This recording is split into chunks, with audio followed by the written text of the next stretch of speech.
At first, the temple president had been unable who would remain awake through the night and ring the bell regularly.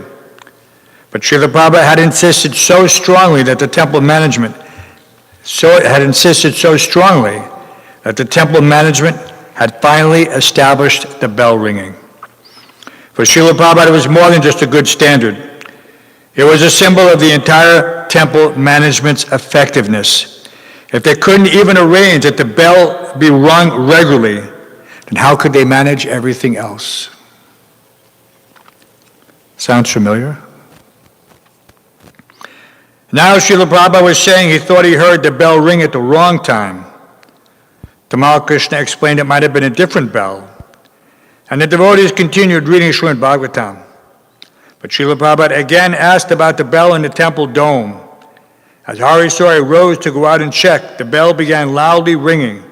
1, 2, 3, 4, properly sounding the hour. That is my concern, said Prabhupada, that such a huge establishment is properly managed. If not properly managed, then everything will be finished. I don't think that's going to happen, said Tamal Krishna. We are too much indebted to you to allow what you have established to become spoiled. Please see to that, said Prabhupada. Nevertheless, Srila Prabhupada called for Akshayananda Swami, and as soon as he came into the room, inquired from him, will the bell ring or not? Akshayananda promised to diligently see to it, taking the instruction very seriously, as perhaps his last order from his spiritual master. The Pujari entered and gave Prabhupada a large, fragrant tulsi garland from Krishna Balaram, and Prabhupada returned to listening to the reading. Later in the day, he confided to Tamal Krishna about the past few weeks. I must thank you, he said, that you took me to London and again brought me here without any difficulty. That is a great credit for you. For that I am thanking you. In this condition, a bundle of bones, still you did it. Krishna will bless you. Harisori had obtained another detailed astrological chart on Srila Prabhupada from Delhi. This astrologer recommended a mantra to Lord Shiva to be chanted by 10 brahmanas for 21 days. We have the Maha Mantra, said Prabhupada. There is no need of others. He spoke disapprovingly of the suggestion. Are these astrological charts very much applicable for devotees, Srila Prabhupada? Asked Harisori. No, said Prabhupada. Don't waste money for this astrology. Srila Prabhupada's faith was only in kirtan. The Malkrishna suggested they again have continuous kirtan. And Prabhupada said, that is real business. These astrologers are karmis. We have nothing to do with the karmis. Srila Prabhupada ki.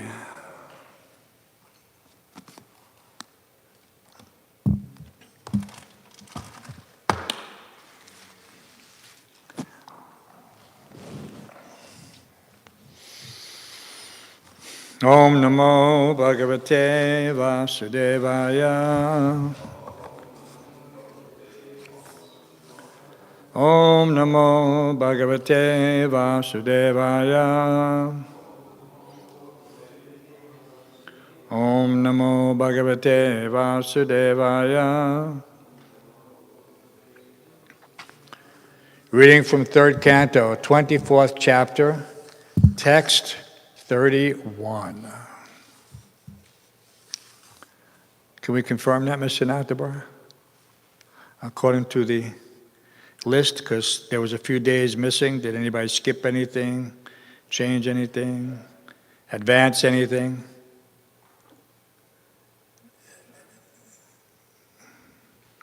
Otherwise, we'll just go by the spreadsheet, right?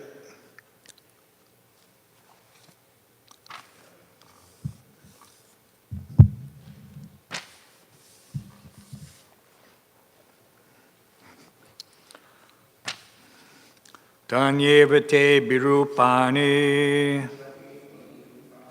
Tanyevate birupani. Rupani bhagavangstava. Rupani bhagavangstava. Yani yani charochante. Yani yani charocante swajananam arupanaha swajananam arupanaha tanyevate virupani rupani bhagavangstava yani yani charocante swajananam arupanaha. Please chant. Taneva birupani rupani bhagavangstava yani yani charotante swajanana marupanaha tanyeva te birupani rupani bhagavangstava yani yani charochante swajanana marupanaha.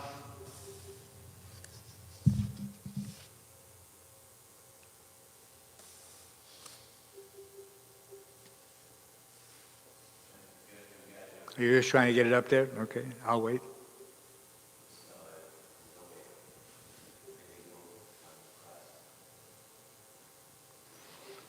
Prabhupada said chant 10 times.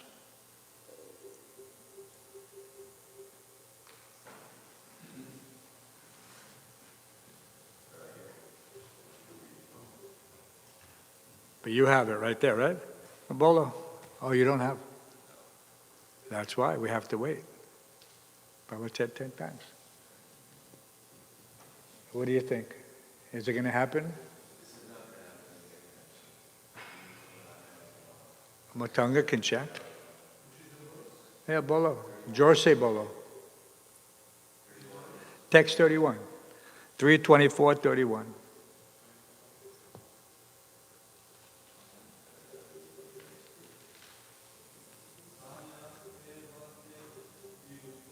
Tanyevate virupani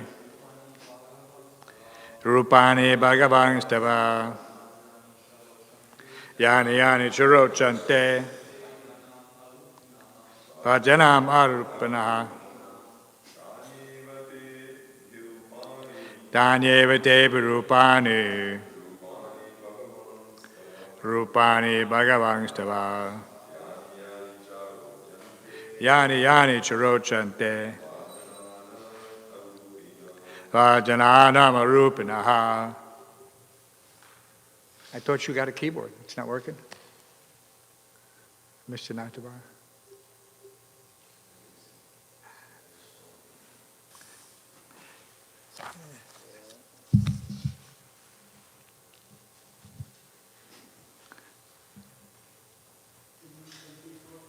Three 24:31.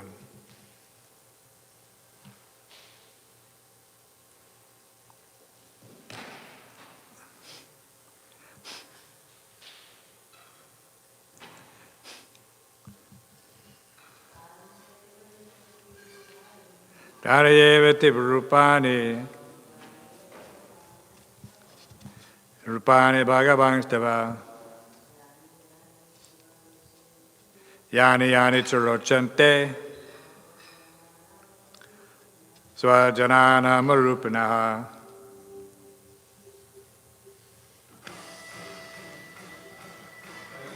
We got it. Finally. Who's that guy? He's in the chat?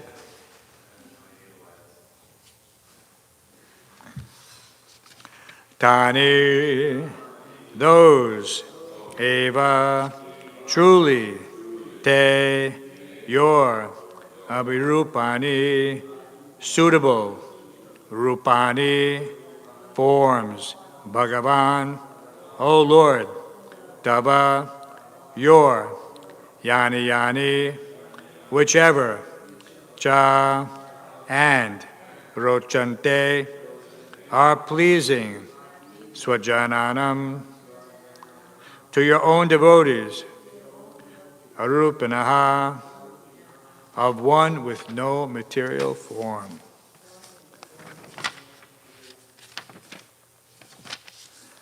Translation and purport by His Divine Grace, A.C. Bhaktivedanta Swami Prabhupada. My dear Lord, although you have no material form, you have your own innumerable forms.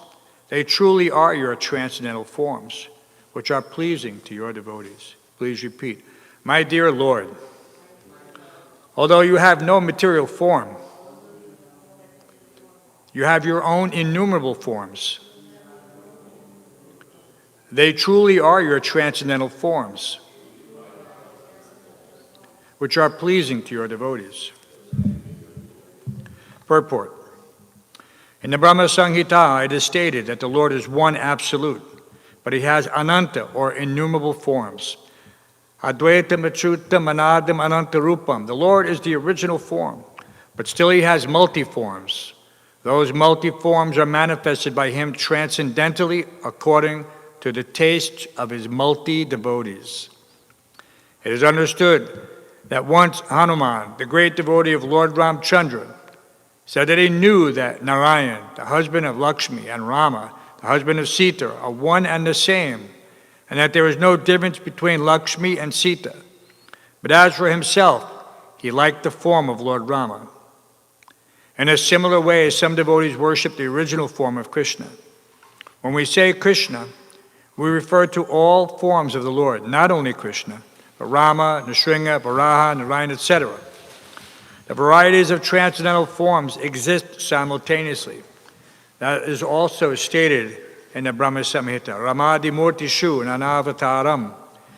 He already exists in multi-forms, but none of the forms are material. Sridhar Swami has commented that arupana, without form, means without material form. The Lord has form, otherwise how can it be stated here? Tanyeva te birupani, rupani bhagavang stava. You have your forms, but they are not material. Materially you have no form, but spiritually, transcendentally, you have multi-forms. Mayavadi philosophers cannot understand these transcendental forms of the Lord, and being disappointed, they say that the Supreme Lord is impersonal, but that is not a fact. Whenever there is form, there is a person. Many times in many Vedic literatures, the Lord is described as Purusha, which means the original form, the original enjoyer. The conclusion is that the Lord has no material form, and yet according to the liking of different grades of devotees, He simultaneously exists in multi-forms, such as Rama, Nrsimha, Varaha, Narayana, and Mukunda. There are many thousands and thousands of forms, but they are all Vishnu Tattva Krishna. Om Jnana Tamnam Dashaganam Salakaya Chaksuramatam Tasmai Shri Guru Namaha Mukam Karoti Vachalam Pangum Langai Deguram Rakipatamaham Vande Shri Gurum Dirataranam. I don't know what we would do without Natabar. Now he's going to set up the keyboard so it'll all be ready for when Yadabar gives his presentation this evening and he plugs in and he won't have any difficulty. So thank you very much, Prabhu.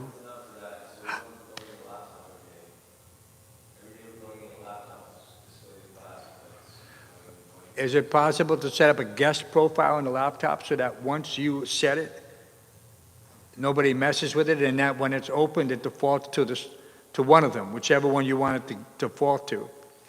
You know, like you could have many profiles.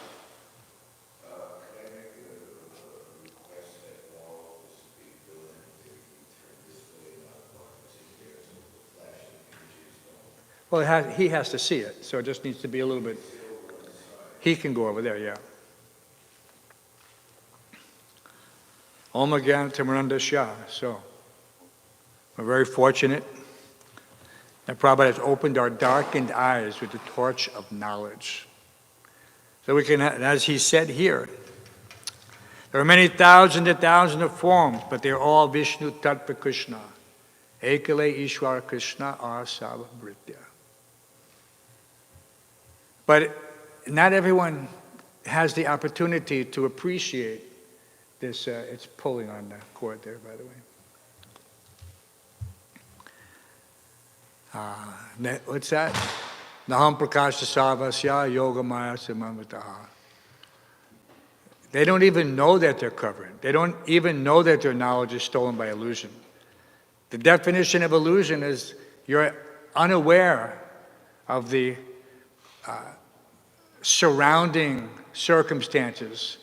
The Maya has so wonderfully constructed the situation that you're left thinking that I'm a liberated soul. Everyone is wandering around here thinking that, yes, I have no restriction. I can do whatever.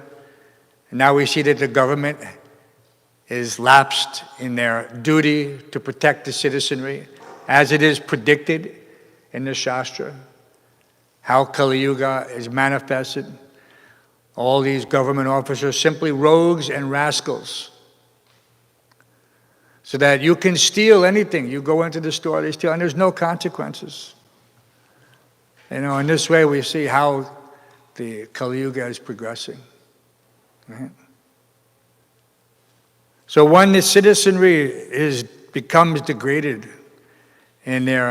because of lack of supervision, because ultimately what is the government is unfortunately taken the position that they are the provider. They have this so-called welfare state, right? Where from cradle to grave, they're just trying to capture you and make you subordinate, subservient, a puppet, a slave. You know, and so there's no opportunity even to become exposed to Krishna consciousness, if not for the efforts of the devotees to chant the holy names.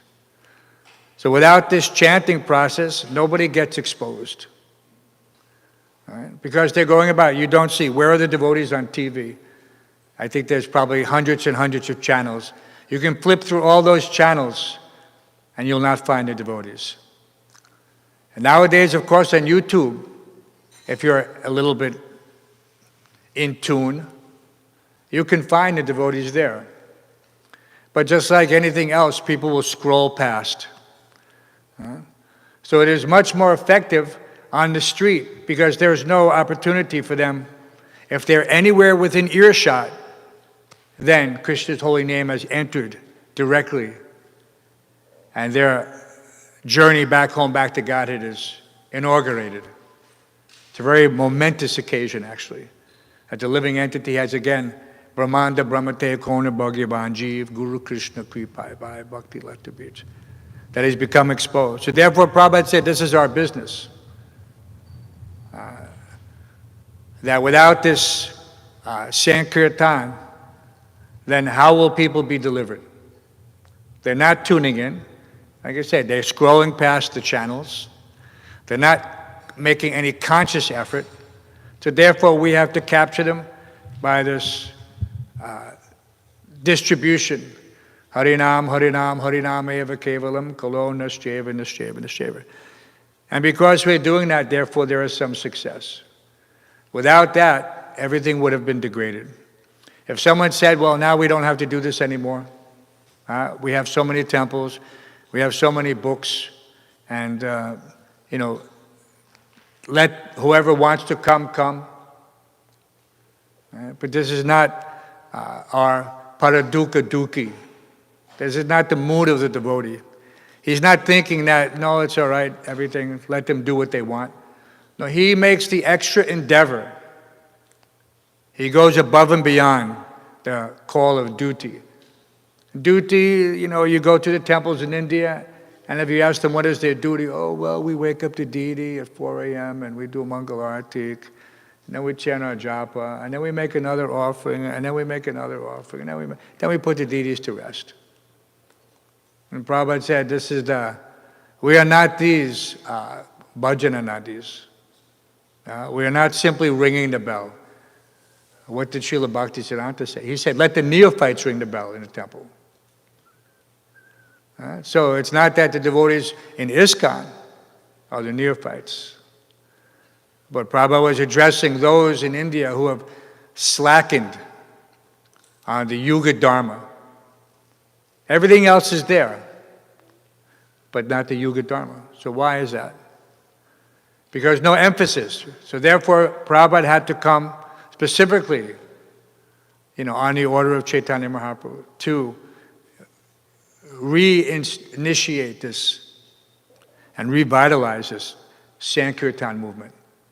And he addressed it like that many times. You see Prabhupada referencing the Sankirtan movement. So there's no doubt in our minds what is our duty. And as long as we continue to follow Srila Prabhupada's orders in this regard, then we can be assured of success. If not now, then we're maintaining. Prabhupada said, if you cannot expand, at least maintain. So our duty is to try to do both simultaneously. But one should not come at the expense of another. Prabhupada said, if necessary, you close the doors of the temple and you go out on the street and chant. Because this is what's pleasing to Chaitanya Mahaprabhu. So we have to be very cautious how we categorize and prioritize what is our duty. And so we see that there's Prabhupada was sustained in these final days simply by the devotees' sincere chanting. This is what pleased him. More than anything else. He was simply there. How could he meditate on Krishna Balaram if not for this, the devotees giving Prabhupada the opportunity to constantly remember. This was our last service to Srila Prabhupada. For months before Srila Prabhupada left, we were chanting 24 hours kirtan in the various temples. 24 hours. Because we knew that there was nothing else except the holy name. And if we wanted anything good, then we could understand that Prabhupada's instructions to us held all auspiciousness. That simply by executing this one thing, we didn't stop any other activities. Everything went on nicely in the temple. The deity service continued regularly. The street Sankirtan continued regularly. Everything continued with the addition of the 24-hour kirtan as well. So it takes a little bit extra endeavor to try to arrange such a program. And it may not always be practical here because we have so much other activities to perform. But at certain point in the future, we should also have that 24-hour kirtan. Right? This should be our attempt to continue, what Srila Prabhupada inaugurated. At least let it not disappear. Not in Vrindavan. Where is Govinda? Oh, by the way, I heard he's out on the West Coast doing some programs. He didn't go back to Vrindavan, Govinda? 24-hour kirtan Govinda, in charge Govinda? Should be back soon. Huh? He's gone for the summer. So he's in Portland. Somebody told me he's having programs in Portland. All over. Yeah. And then he's going back to Vrindavan. So who's managing in his absence? Okay. So the program should always continue and so many nice devotees are doing like that, like Govinda. So we have to appreciate those who have dedicated their lives in that regard. And we see that Govinda also, he started here at Skimmerhorn Street, that I remember, long time ago. So many nice things come from New York. And in the future, who knows who will be in charge of the 24-hour kirtan in Vrindavan.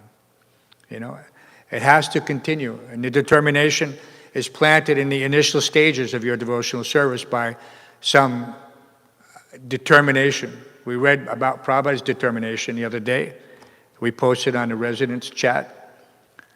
And Prabhupada was determined. This was the cause of his success. He didn't give up. And this is a common understanding that without determination and perseverance, then nothing can take place. So one has to develop that resolve, that inner resolve, that no matter what, I will continue to follow you as my spiritual master. I will continue to make that endeavor. People like Bhishma, what was his name? The one who takes the great vow, that's Bhishma, that's that name, that pops. He heard it from the cloud.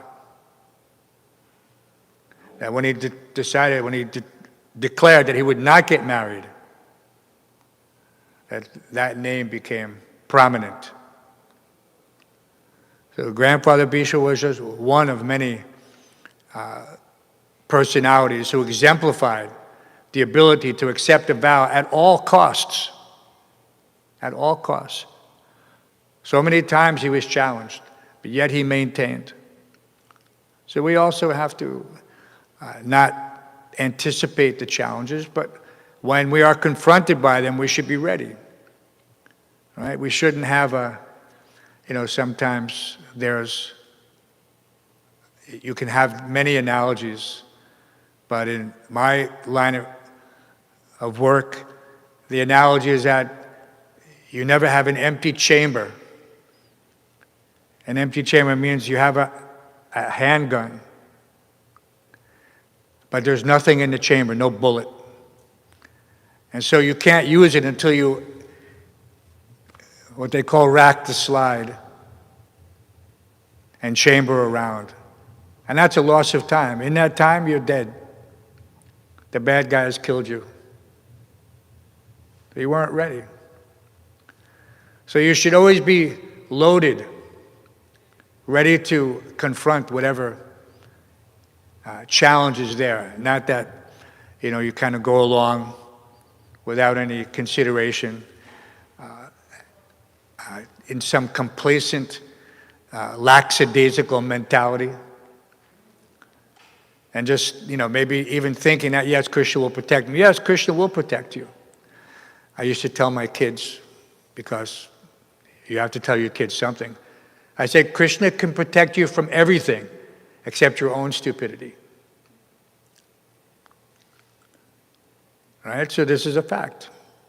If you're determined to do something stupid, then why will Krishna? He won't interfere. He'll teach you a good lesson. And hopefully you'll learn from that lesson.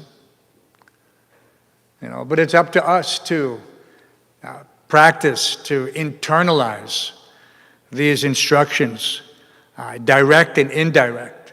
Prabhupada, by his example, he's giving so many instructions. Right? Because we see that. How did he interact? There's never a time, if you see where Prabhupada was at a loss for words. Why? Because this is the symptom of someone who's self-realized. Because Krishna has given him full facility. He doesn't have to strain his brain to remember some shloka, to try to counter, punch some argument. No, everything was there. Prabhupada was amazing in his ability in his repartee to immediately defeat someone. As we're reading in Science of Self-Realization, when he's talking with these individuals. So we have to desire to be instruments like Srila Prabhupada. Not that we're caught discussing something with someone that, and we're at a loss how to respond properly. That doesn't make a good reflection on Srila Prabhupada. So you always have to be prepared to speak to anyone. And if you're reading Prabhupada's books, then that won't be a problem. But if you're trying to concentrate on something other than the philosophy, we see how Prabhupada was speaking to these individuals. He wasn't telling them about Rasa Leela. He wasn't telling them about, the different, the eightfold daily pastimes. No, he was simply giving them the basics so that they could have a glimpse, because that's all it takes to start. All right?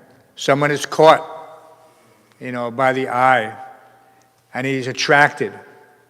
It's like all of his senses are pulling him one way or another. But if he sees something and he relates to it, that yes, this Bhagavad Gita is very attractive, or what this devotee is telling me is very relevant, and I can relate to it. We don't want to get into anything esoteric. We have to understand what is our business. Our business is not to impress them with our so-called advancement. Our business is to relate to them on their level and give them something that they can hold on to, grab onto. And usually that means giving them some literature. I was telling Arjunananda the other day, he goes to New Jersey, he has a nice class. I said, how many books did you do? He said, we didn't bring any books. I said, you didn't bring any books? How could you not bring any books? Well, we're just trying to speak to them in a certain way. I said, no. Some of them are already reading books. That's okay. You're saying that not one person now might be eligible for a book? No. Wherever we go, we should have a book, a pamphlet, a mantra card. There's no excuse not to be prepared to give somebody that connection. Just to talk some nice words for 2 minutes, that's fine. No problem. But you have to leave them with something. So that's why it's so important to be prepared.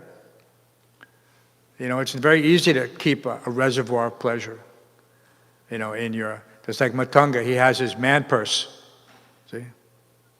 And in that man purse, I'm sure there's a reservoir of pleasure, some mantra cards, some restaurant cards. Right? So like you don't go, like we don't go out with an empty chamber. You have to have something to give to them. You could try to impress them with something else, but most important thing is to give them something that connects them. How many people came to the temple by simply the mantra card? Isn't that right, Ram Roy? Just by the mantra card. People would come and say, yes, it's right here. The map is there. The instructions are there. Take this train, change here, go to here. They even had a map when you got off the train. The Henry Street mantra card had a little diagram. You get off at Smith Street, you walk here, you walk there, and you get to Henry and Kane. You're right there. There was nothing left to chance. So we should leave nothing to chance. Not in our sadhana, not in our approach, on Sankirtan. We should be fully prepared. We see that there's what can we tell to someone on the street regarding the Lord's Ramadi Murti Shukalani? What can we tell them? Sometimes you say, yes, you can chant Allah, you can chant this, you can chant that. No, but this doesn't give them any real information. It's not going to catch their imagination or their attention. They've already heard these things. All paths lead to the same destination. This is all, baby stuff. But if you can somehow or other find out by listening what it is that they're looking for, have you found your relationship with God? This is, how many people can answer that? Well, yes, I'm a servant. Okay, well, good. Yeah, so are we. And how do you serve God? And they give some, well, we do this, we do this, we do this, but then we can use so many different analogies to help them to understand that real service to God means to water the root of the tree. We don't want to point out that their service is deficient, but we could say it's incomplete. And say, how is that serving everybody? Are you serving everyone simultaneously? No, no one will agree. No one will say yes, no. They're saying, I'm serving my community. But is that service to God? So this Paradukkha Dukkhi, this guides us in all of our actions. We maintain this temple simply for the purpose of welcoming the conditioned souls, so that they can come and have an opportunity, as Prabhupada said, to imitate the devotees by paying obeisances, to doing something in that regard, and engage in service, probably maybe for the first time in many lifetimes. And there's nothing else like it. We don't say that you and disparage their particular philosophy. That's not our business. But we want to give them that higher taste, and so somehow or other, by hook or crook, we try to get them and attract them, either to the Sunday feast or the bhakti school programs, one thing or another, somehow or other, get them into the temple and get them to take prasadam. So any way we can do that, that's fine. Call it any name. Call it darshan, call it this, call it whatever. Just have them come. Because Krishna will take it from there. We're just his help, assistance to bring these fallen conditioned souls here. And we have no other real business. We're not here to try to make some independent advancement for ourselves. This can, we find that some devotees have a great grasp of the intricacies of the philosophy, and many of them have never done anything more than their appointed service. And how is that? How does that come about? And then you see devotees who are always studying something, but yet their realization, they can say so many things, but their realization, their ability to practice, to practically apply the philosophy is lacking. So that disconnect, when you see that disconnect, you can understand that there's something missing. And that missing ingredient, Prabhupada said, ultimately is submission. You have to submit to the spiritual master. You have to be surrendered to the spiritual master. If you surrender to some other program, my program, then obviously you're not surrendered to the spiritual master's program. The Bible says it a little differently because they don't know. They say that one can only serve one master. Can only serve one. It can't serve God and the flesh. One or the other. We have a slightly different understanding. We know how to dovetail. We have a level of comprehension beyond what? Not beyond. Christ is telling his disciples, there is more I have yet to tell you, but you cannot understand it. So everything was there. But we're fortunate that we're able to appreciate that. What does that mean? That what is yukta vairagya? What is dovetailing? And most places don't have it. They think it has to be one or the other. Or it has to be 1%. They say we give 10% to God. What's 10%? If you say 50%, no, it's too much. What to speak of 100%? And what did Prabhupada say all the time? Cent percent. Surrender is not 99.9%. Surrender is 100%. And we're all endeavoring for that. Yeah, we're not saying that this is something that we claim to be at that level. No. But we understand what the standard is. And we don't try to justify that, we're here or there like that. We appreciate, how Krishna is giving us this opportunity. And we're grateful for that mercy, that somehow or other, that one letter Prabhu is writing to that devotee, he said, early days, he was doing so many things, and Sankirtan, and distributing prasadam, and he was lamenting that, Prabhupada, I'm so foolish. And Prabhupada said, no. Don't be concerned like this. He said, don't think this, as long as you're following the orders of the spiritual master, everything is compensated. And those who are sincere appreciate that. And I said, if one has that gratitude, then he keeps himself in a safe position. Not that now I've become better than my spiritual master, somehow or other. So this is, the last snare of Maya is that one is thinking that he's God.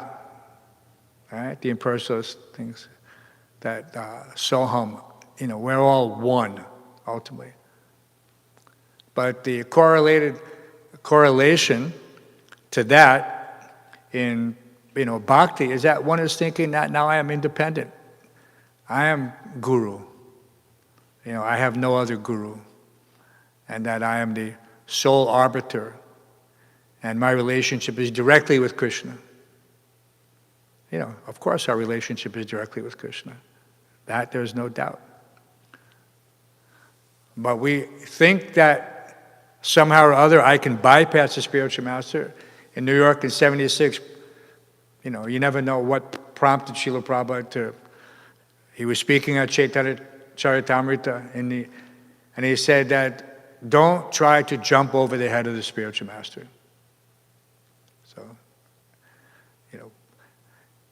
thing is, you can actually go back and construct sometimes and see from the room conversation, from the morning walk, why Prabhupada brought that up in that particular class. And maybe he was having a conversation with someone or talking about someone. This is around the time of Nitai, disciple of Srila Prabhupada, who decided that he was looking for something, that Prabhupada couldn't give him what he wanted spiritually. And he wanted to go and get another guru. But it's technically we see that once the mentality plants itself, that it's very difficult to walk it back. To where it's possible. You have to, just like, Durvasa Muni, you have to go and take shelter of that person who you offended. But very few people have that, humility to rectify such mistakes. And so, since that time, we see other devotees are like that. Many in Vrindavan left Prabhupada, seeking other avenues of knowledge. But they're lost. You go there now and you see that, what did they do? What has been their accomplishment? They have a newspaper. That's it. But what else is there? How is that, benedicting anyone? It's such an unfortunate situation. That a person becomes trained, and then doesn't understand the obligation and the debt associated with his deliverance. That the spiritual master has picked him up. Just like the analogy of a drowning man. When he's saved, which was by no effort of his own, he automatically feels gratitude that if not for this person, I would have drowned. And in many cultures, in circumstances like that, you owe that person your life. That life debt remains until you save that person's life. So this is of course, this is a simple analogy, but it is a cultural reality. That person understands that I owe my life to this person. Therefore, technically, he owns me at this point. So anyway, so these things we're not walking around thinking like that, 24/7, that, we should be, that I am the servant of my spiritual master. This is why we dress like that. And one time, Prabhupada basically had a whole discussion on why devotees should be wearing their tilak. They were coming and they were showing up, and there was some were wearing, some were not wearing, or wasn't sufficient. Because these things are designed to embed your relationship with Krishna on your external person. When you walk out of the temple with your tilak on, with your sika, with your dhoti, you're advertising that, yes, I'm a servant of Krishna. I'm a servant of the spiritual master. I am a disciple. Right? And therefore, Krishna sees you acting like this and he protects you. You know, but if you go out in, in wartime? Does anyone know the Geneva Convention? That if you're caught behind enemy lines out of uniform, what happens to you? You're immediately shot as a spy. Immediately shot. And you're allowed to. In the Geneva Convention, they allow it. Of course, they can take advantage of it too. If you're caught behind enemy lines and you're not in your uniform, you're immediately deemed a spy and shot on the spot. So we see that a lot of times devotees will go out basically incognito. You can go totally incognito, but you have to have your tilak. You have to say that, yes. But still devotees, people won't relate to it, you know, they'll criticize, whatever. Do we care? We don't care. When they see devotees tilak, they merely think, Hare Krishna. So this is our duty. To always, doesn't matter if we're going to Lowe's or to Trader Joe's or to Whole Foods or Target, we wear our tilak. So we have to, anyway, these are the small things. Prabhupada said, follow all the little rules and regulations. And we see that when you're doing that, you feel somewhat, just like when we put on tilak. When Mother Yashoda was chanting Krishna's names and dusting Krishna Balaram with the tail of the calf. Who can imagine that scene, how wonderful that must be. Braj, and she's chanting the names of Krishna. And so we're doing the same every day. And this is not just some ritual or an empty tradition with no meaning other than to, identify as some sect of a cult coming from West Bengal. No. This is the most ancient system of, but it's embedded in such a simple routine as to defy, the philosophical speculation of people who try to say it's something just cultural. Yeah. So we have to be aware of these subtle concerns that, some people say, we don't dress like this, we might scare people away, or this is not, they won't relate to us. This is an unfortunate consideration. We should never be afraid to be who we are. I mean, even the Karmis say that. Right, Bhakti Ryan? Be who you are. Yeah. Why should we be ashamed? But, and then the more we become one with, right, that's the understanding of this tradition, that who we are, how we're here at this point in time, reading this book that's thousands and thousands of years old, it's direct transmission of knowledge. And this is the epitome of human civilization. And we are able to access this and present it on behalf of the spiritual master. And so this is how we should rack our brains, and not for any other thing. Not, we have a few secret weapons. Obviously, the holy name is one, and prasadam is another. And what Prabhupada gave us with regards to deity worship is another. Because nobody can, when they come and they see the beauty of the deity, they're immediately captivated. They've never seen anything so. amazing. They may not understand it. I certainly didn't understand it. When I first came, I couldn't relate to it at all because we had no reference. But we could understand that this is something unique and special. And so that appreciation also is a favorable state of mind for the conditioned soul. On the level of Agyata Sukriti, there are so many different aspects. And just being favorable is one. Not being inimical, appreciating the devotees, appreciating prasadam, appreciating the friendship and the relationship. All of this benefits the aspiring devotee. He doesn't even know it at that point.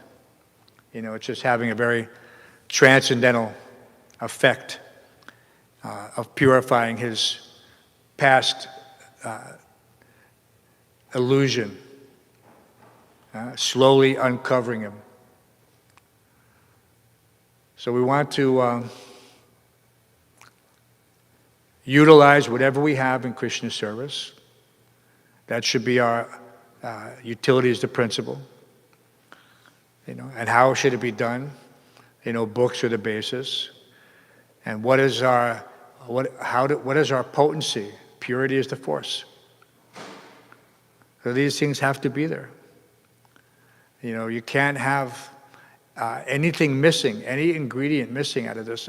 Otherwise, you'll be less effective. You won't be ineffective, but you'll be less effective. Just imagine a doctor who's trained in medicine, but he's only partially trained. He's a first-year student.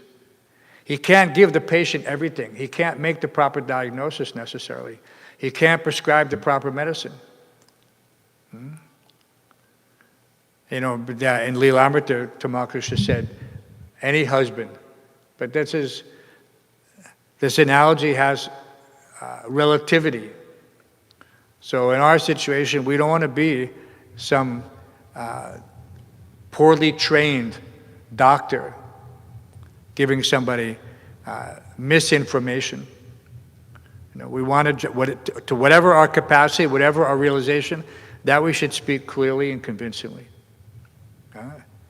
Don't go off on a tangent talking about Rasa Leela. No, Prabhupada said this is not our business.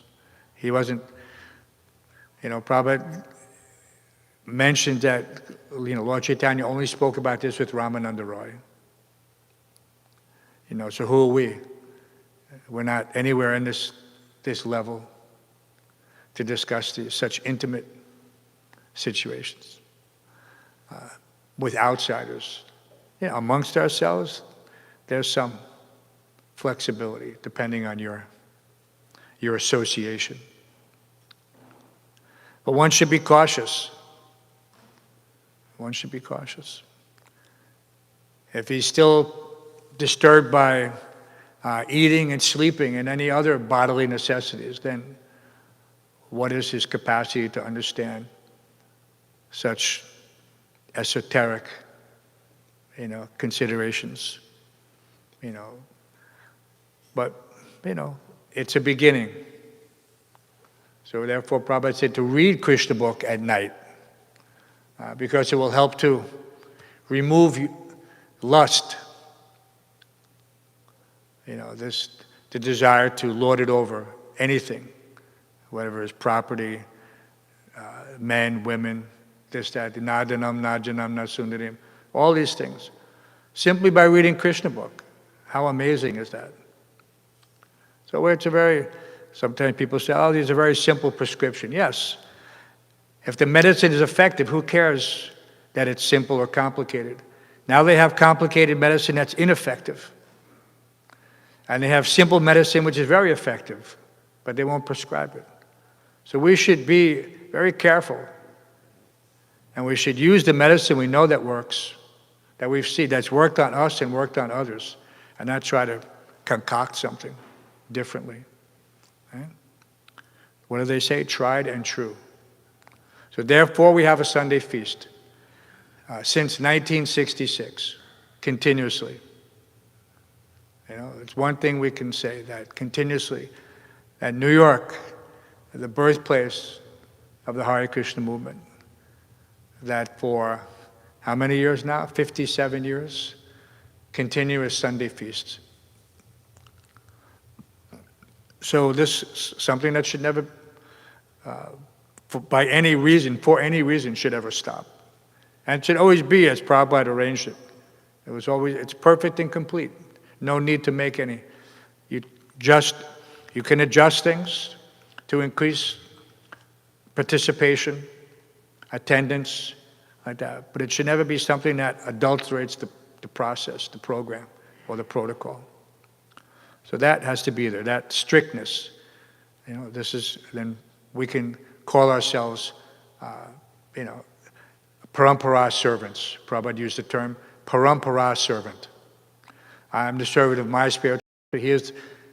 My spiritual master is a servant of his spiritual master. So in this way, we can say that we are following in the footsteps. We're not trying to make anything new. This is not changing the essence. No. So be simple. Be a simple devotee. Simple for the simple and difficult for the crooked. Okay. So 9 o'clock. Any questions, Dr. Ryan? Dr. Ryan, speak loudly. Could you say anything more about purity? Purity is the force. What can we say about purity as the force? We have 4 regulative principles. We have so many Atyahara Priyasascha Pajapa Niyamagraha. We have so many concerns that everyone should adhere to, that are obvious in order to maintain purity. But the first and foremost is that one has to chant his rounds in an attentive manner. What does it say? Inattentive while chanting. There was that very touching story about a devotee from Kazakhstan in Mayapur. She was trying to help another devotee in the hospital, and obviously she contracted something, and it immediately took over her whole body within a matter of hours and then days. And she was on the verge of death, and she said she couldn't even think of Krishna. Everything was completely happening automatically. And all she was seeing was her past life in the material world. Her mother, her this, or the family members. Nothing about Krishna. And then she was just wondering, how am I going to be saved? I can't think. And we saw that this is, the prayers of, where let my mind be entangled in the vines of your lotus feet. But that wasn't happening. He said, let me die immediately. She couldn't think of Krishna. Couldn't think. But in that frantic state, somebody came to her, and as she was basically leaving her body, and said, "Why don't you chant Hare Krishna?" And she couldn't even think how to do that. And then externally, Krishna sent that person to tell her. And she had been a devotee for 23 years, strictly following every single day, in charge of Sankirtan. And it wasn't until that external voice came in to chant Hare Krishna that somehow or other that was Krishna, who was able to penetrate through that situation that had overcome her totally. Anyway, the article is there in Dandavats. Everyone should read it. Because we may think, oh yeah, at the time of death, no problem, I'll just chant Hare Krishna. No, it's not like that. This devotee is coming back from death to tell you that. She said, I was basically gone. So we have to sometimes hear from others' experiences, good and bad, how that our so-called advancement in spiritual life is not necessarily going to save us. We have We have a very high estimation of our spiritual position, which may or may not be realistic. And you see it all the time. You see when devotees, even simple things when you're driving a car and somebody's sitting next to you, and maybe they're not paying attention, and you have to hit the brakes suddenly, and instead of saying Krishna, they go, "Oh." What is that? There must be some planet called Loka. Well, we said that before. They don't know. At the moment of death, if you're not trained to think Krishna, then 99.9 years is lost. Everything for nothing. Doesn't matter if you were chanting Hare Krishna for 50 of those years. But of course, Krishna, if you were sincere, Krishna he'll send that person at the last minute, or he'll personally appear before you. But you should be very sincere and secure about your relationship with Krishna. Have I surrendered to you fully? Am I surrendering to you fully? Am I continuing to surrender to you fully, to do as much as I possibly can to serve you? If one is thinking like that every day, yes, then Krishna says that he will take care. Ananyas chintayanto mam. You don't have to worry. Chintayanto. What do they say in Vrindavan? All the workers. It says, Chinta mat karo, khush raho. Chinta mat karo. They said it way before anyone else. Chinta mat karo means don't worry. Right? Ananyas chintayanto mam. Don't worry. Khush raho. Be happy. But this is just a fool's happiness. Our happiness is that we know that Krishna will carry what we lack and preserve what we have, if we're sincere. So that sincerity, what's the mark of a person who's sincere? He's always trying to surrender to Krishna. He's always trying to surrender. He's not thinking, no, this is my 2 hours time. He's always trying to surrender. Let me use this time for serving Krishna. Whatever it is, let me try to serve Krishna. Even if it may be something that doesn't bear immediate fruits. If he's thinking, I will do this for Krishna, then he has to do it. He has not just say it, he has to do it. There's so many people post-dated check. Yes, I will, at the time when I'm retired life, I will go to Vrindavan. How many times have we heard this talking to people? Yes. When I'm retired, I'll go. Even devotees. I just have to do this and do that and do that. And then I'll. So many things like that. So we have to, in our own lives, be our own example in many circumstances. You have to be the person, you have to be the solution. And you can't make excuses. You can't make excuses. Not to yourself, not to others. So this is a simple thing.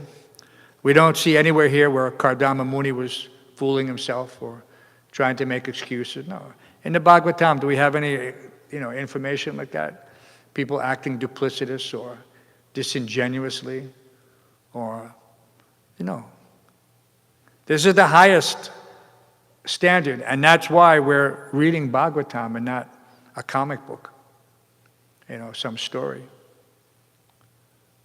Because it's meant to give us the information that will allow us to act on, armed with knowledge, stand and fight. All right, what did Prabhupada say? That chapter we were reading before a few times says, chant Hare Krishna and fight. So this is our mood. Yeah, so many obstacles will be there. The material world means martiloka. The biggest obstacle, of course, is death, but nobody's thinking of that. That this road I'm on is a dead end. Sometimes, so many times you go, forget the GPS, so much construction. You go down one road, and there's a detour. You go down another road, and it's a dead end. So you had a detour and a dead end. What do you do now? Then you have to make another turn and go back to another location. So it's a constant endeavor. And so, but you have to be determined. Otherwise, you'll never get out of this maze of material life. Right? You'll just be like a rat trapped, trying to negotiate, without being able to see. Because that's what a maze is. You can't see above. You don't have a bird's eye view. Otherwise, it would be easy. So everyone in the material world is trapped by this maze of illusion. But the devotees have a guidebook, externally and internally. So if you're reading the Bhāgavatam and you're studying and you're sincere, then Sarva Sichaham Riddhi Sanivishno, Krishna is going to direct you. There's no doubt. All right? And we see, just like that devotee from Kazakhstan, because she was sincere, therefore Krishna sent someone at the moment. But he wanted her to experience that what is your 23 years of devotional service amounted to if at the time of death you couldn't even remember me.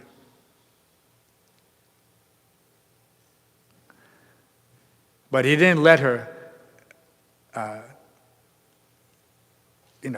fail in this endeavor. He didn't leave her.